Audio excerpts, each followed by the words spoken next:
السلام علیکم۔ University of education Lahore سے ایم اے اردو کے پروگرام کے ساتھ میں ہوں کورس انسٹرکٹر ڈاکٹر شبیر حسین۔ ایم اے اردو کے پروگرام میں شامل پرچہ جدید اردو نظم، میں اس کا کورس انسٹرکٹر ہوں۔ آن لائن لیکچرز کے سلسلے میں آج اس کا 19واں لیکچر ہے۔ ہم نے آن لائن کلاسز کے سلسلے میں ایم اے اردو پروگرام کے اس کورس کو تفصیل سے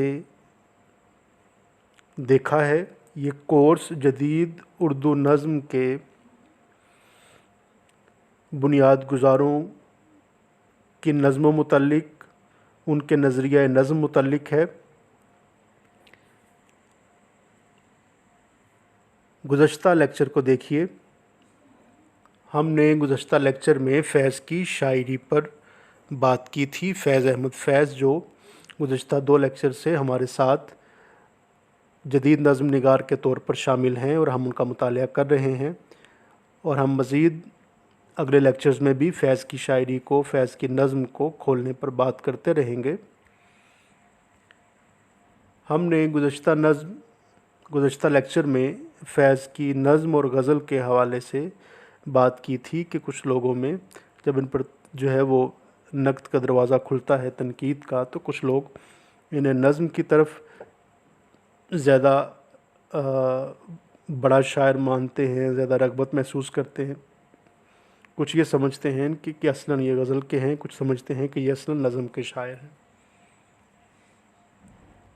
اس سلسلہ میں ہم نے کوٹیشنز دیکھی تھیں، مختلف لوگوں کے اقوال دیکھے تھے۔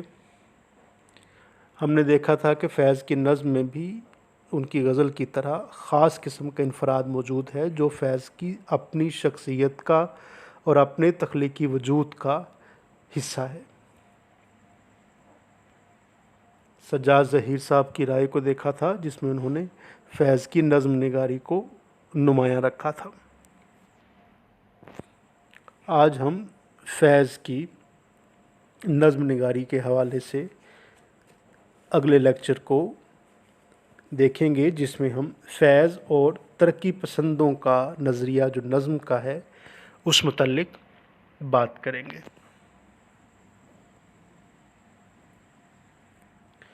عام ترقی پسند نظم کیا ہوتی ہے؟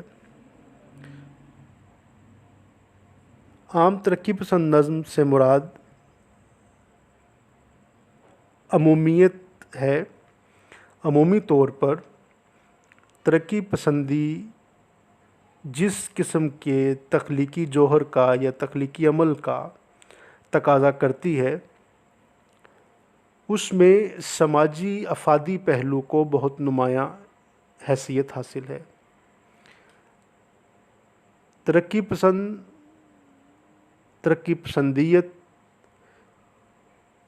اس کا تقاضا یہ ہے کہ جو بھی لکھا جائے اس میں اولاً اصلاً بنیادی طور پر پریمیرلی اس بات کو سامنے رکھا جائے کہ اس سے سماج کی کون سی قدر مضبوط ہوتی ہے اور سماج میں موجود کون سی برائی کو چوٹ پڑتی ہے۔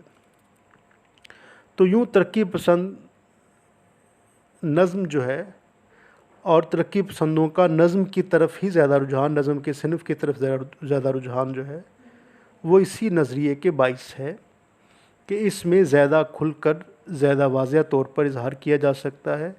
موضوعات کی آزادی ہے، آپ موضوعات کے ساتھ ساتھ اس میں ہیئت کی آزادی ہے، فارم کی آزادی ہے، سٹرکچر کی آزادی ہے، تو اس کا فائدہ اٹھایا جا سکتا ہے۔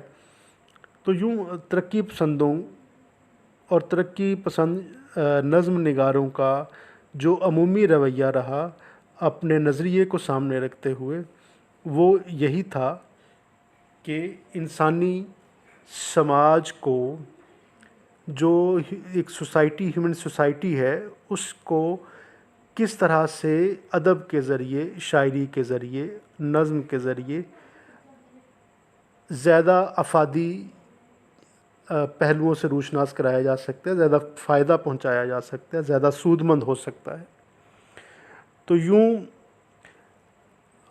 اس نظریے کو سامنے رکھ کر ان لوگوں نے جنہوں نے پہلے نظریہ قبول کیا اس کے بعد جو ہے وہ شاعری کو، تو ان کے ہاں اس بات کا خاص دھیان رکھا گیا کہ وہ بنیادی چیز مقصد کو رکھیں، اور مقصد جو ہے وہ معاشرے میں مثبت تبدیلی ہے۔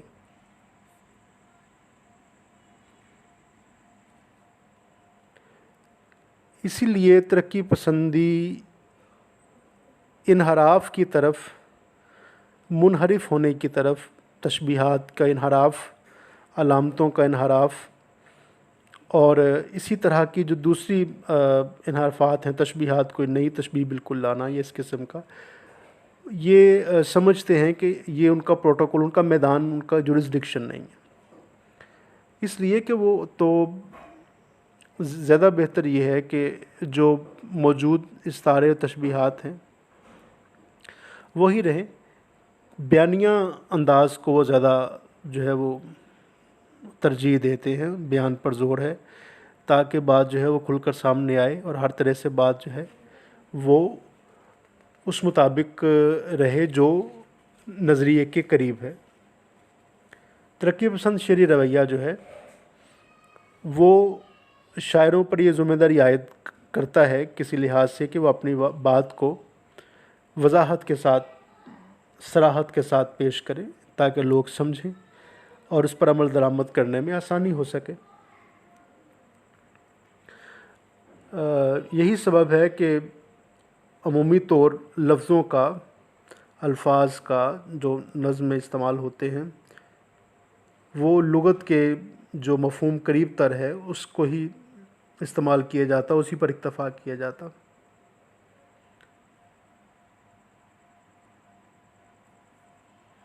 ترقی پسند جو شاعر ہیں ان کے نظم نگاری میں روایتی استعارات، علامات، تشبیہات وغیرہ ہی استعمال ہوتی ہیں۔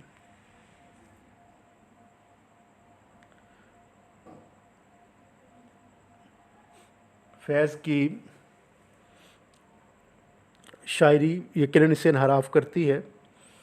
عقیل احمد صدیقی صاحب نے جو ترقی پسند کی اردو نظم کے بارے میں ترقی پسند نظریہ بیان کیا تھا وہ یوں تھا کہ ترقی پسندی کی مقصدیت نے شاعروں پر ذمہ داری عائد کی ہے کہ وہ اپنی بات وضاحت کے ساتھ پیش کریں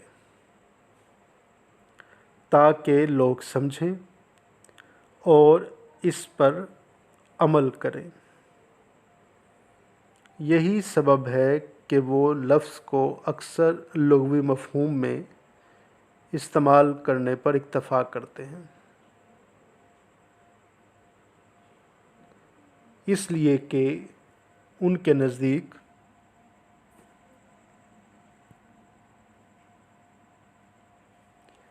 شاعری بھی باقی علوم کی طرح علم کی ایک شاخ ہے،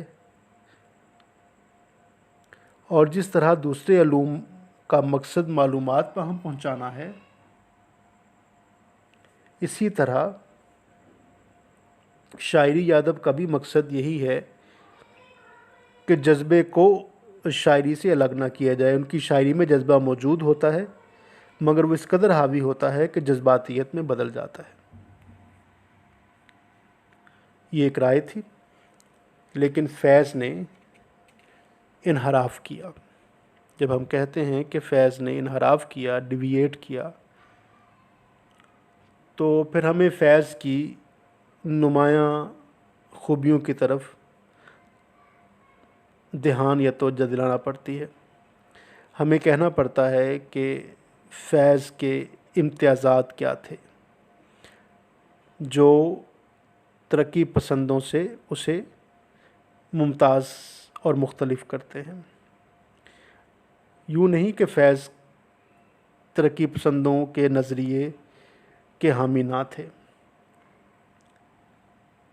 لیکن فیض کے ہاں جو اولین ترجیح تھی، جو بنیادی پرائمری بات تھی، وہ فیض احساسات کو دیتے ہیں، محسوسات کو دیتے ہیں۔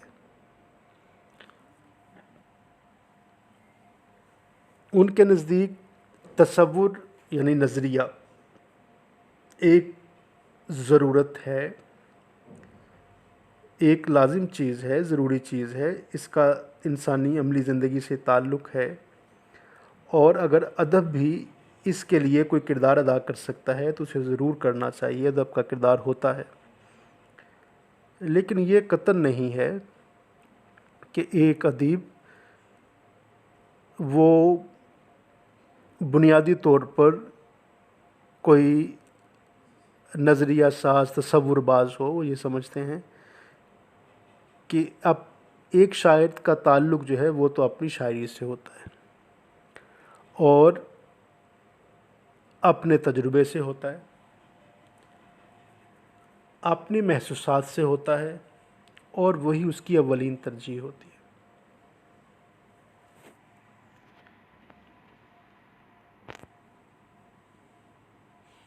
فیض کے ہاں ایک اہم بات خود ضبطی ہے، اپنے اوپر سیلف کنٹرول۔ ایک طرف سے فیض کا سیاسی شعور بہت پختہ ہے، سماجی ذمہ داری کا احساس بہت گہرا، بہت دباؤ ڈالنے والا ہے۔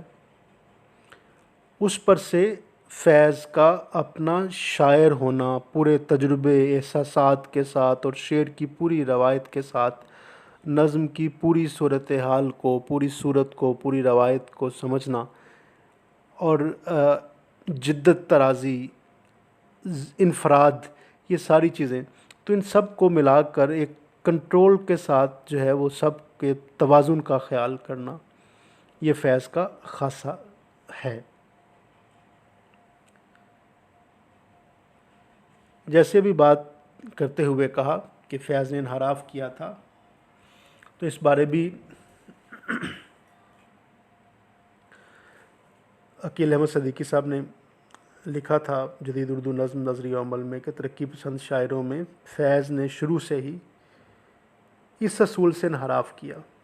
وہ اصول جو میں نے پہلے بتایا، وہ بنیادی طور پر محسوسات کے شاعر ہیں، تصورات کے نہیں۔ یعنی انہوں نے اپنی شاعری میں تصورات کی توضیح و تعبیر نہیں کی،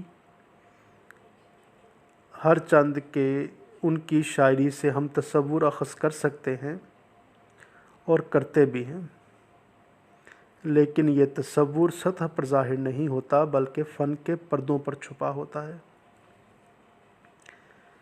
فیض کے نزدیک بنیادی اہمیت احساس کو حاصل ہے،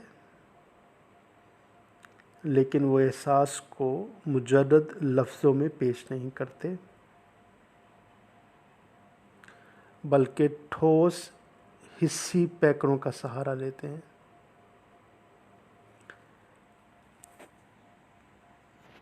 تو عزیز طالب علموں، جب حسی پیکروں کا سہارا لیا جائے تو پھر ایک خود ضبطی جو ہے جس کی میں نے بات کی، توازن جس کی میں نے بات کی، وہ شاعر کے ہاتھ آتا ہے۔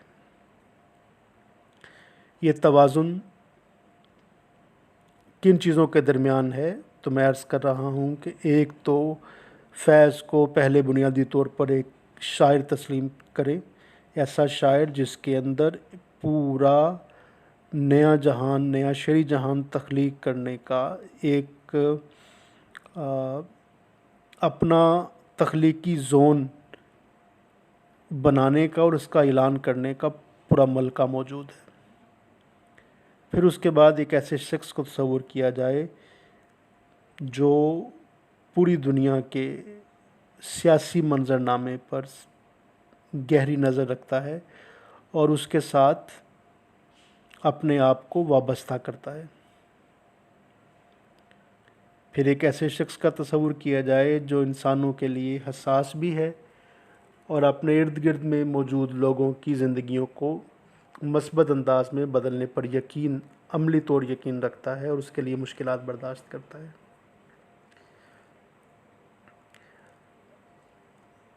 اب ان تینوں ارجز کا ایک توازن، ایک ضبط جو ہے وہ قائم کیا جائے، دیکھا جائے کہ اس میں سے کون سا شخص کہاں حاوی ہوتا ہے۔ تو مجھے یہ کہنے میں خوشی محسوس ہوتی ہے کہ فیض کے ہاں شاعر ہی سب پر حاوی ہوتا ہے، باقی جتنی چیزیں بھی ہیں وہ فیض کے شاعر ہونے کے ساتھ شاعری میں جب آتی ہیں تو اسی وہ فیض کے بطور شاعر ہونے کو، جب اس کی ہیرارکی بنتی ہے تو پہلے فیض ایک ایسے شاعر کے طور پر موجود ہیں جو کسی بھی چیز کو شعر بنا سکتا ہے، نظم کر سکتا ہے۔ تو یہ ملکہ بنیادی طور پر ان کے ہاں ہے۔ کلیم الدین جب اس قسم کی بات کرتے ہیں توازن کی، خود ضبطی کی،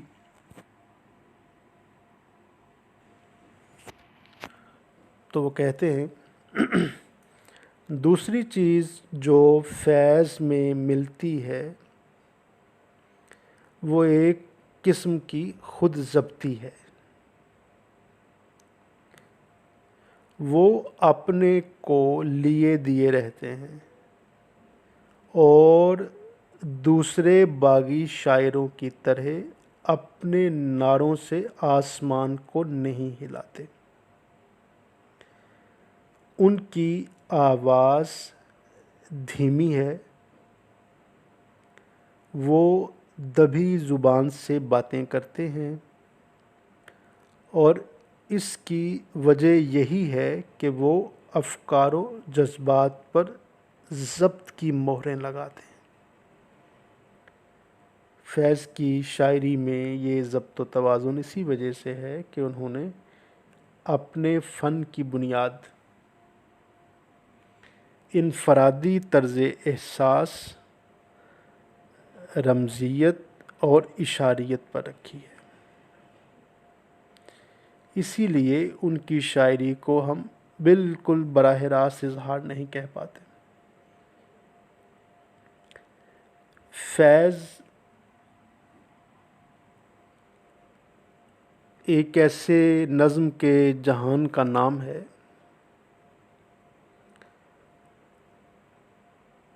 جو ہر بات پر لبیک کہنے سے پہلے اپنا قبلہ شاعری کی طرف درست رکھتا ہے۔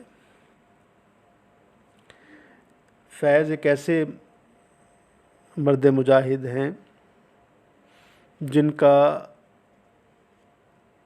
جہاد کی تیاری کا پہلا عمل یہی ہے کہ وہ اپنے آپ کو محسوسات سے، احساسات سے، تجربات سے بھر کر، مشاہدات سے بھر کر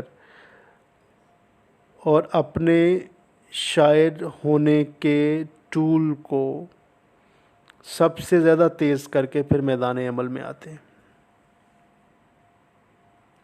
اس لحاظ سے ہمیں فیض کا شکر گزار بھی ہونا پڑتا ہے کہ فیض نے نظم کو، جدید اردو نظم کو اپنے اس منفرد انداز سے بہت ثروت مند کیا ہے۔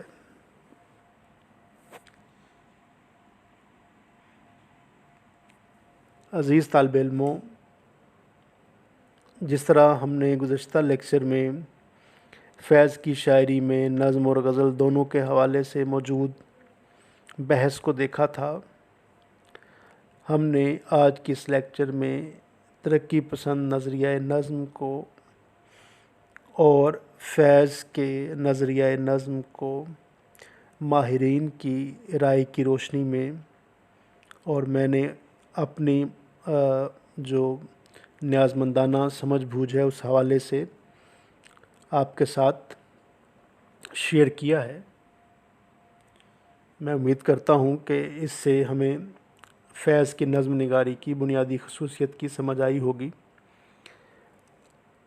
اور انشاءاللہ ہم اس سے نیکسٹ لیکچر میں بھی، اگلے لیکچر میں بھی، لیکچر نمبر 20 میں بھی ہم فیض کی نظم نگاری کو اور ان کی خود ضبطی سے پیدا ہونے والے شاعر کو اور اس کے احساسات کو، تجربات کو سامنے رکھتے ہوئے اس گفتگو کو آگے بڑھائیں گے۔ آج کی اس لیکچر کے ساتھ اپنے کورس انسٹرکٹر کو اجازت دیجیے۔ اللہ آپ کا حامی و ناصر ہو اور آپ ہمیشہ محفوظ رہیں۔ آمین۔ اللہ نگہبان۔